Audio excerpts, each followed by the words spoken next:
اللهم صل صلاة كاملة وسلم سلاما تاما على نبي تنحل به العقد وتنفرج به الكرب وتقضى به الحوائج وتنال به الرغائب وحسن الخواتيم ويستسقى الغمام بوجهه الكريم وعلى آله.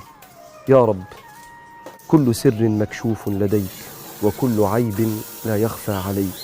ما أعظم شأنك وما أجمل ما نرى من واسع ملكك.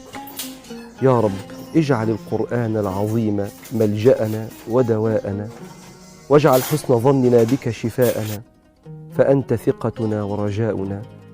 اللهم استرنا على وجه الأرض وارحمنا في بطن الأرض.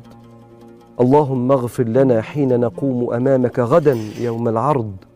يا قريبا غير بعيد، يا صاحب كل وحيد، أخرجنا من كل ضيق إلى أوسع طريق، فأنت عوننا على دفع كل ما لا نطيق.